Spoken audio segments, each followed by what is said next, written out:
وآمنوا بما أنزلت مصدقا لما معكم ولا تكونوا أول كافر به ولا تشتروا بآياتي ثمنا قليلا وإياي فاتقون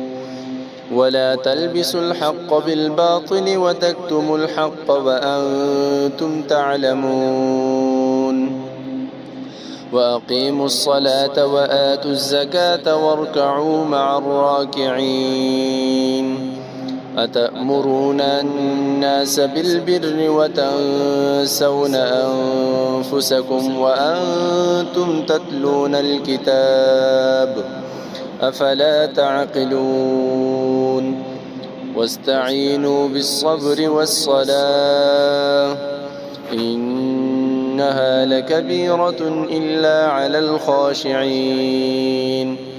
الذين يظنون أنهم ملاقو ربهم وأنهم إليه راجعون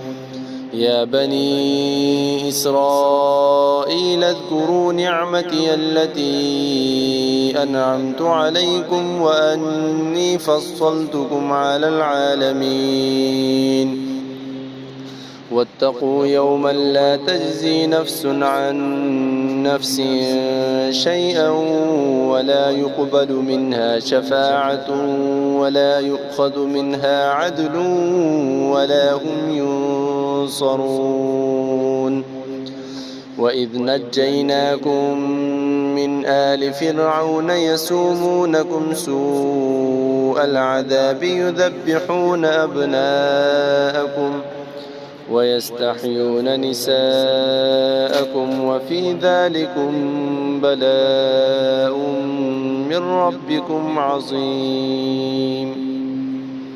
وإذ فرقنا بكم البحر فأنجيناكم وأغرقنا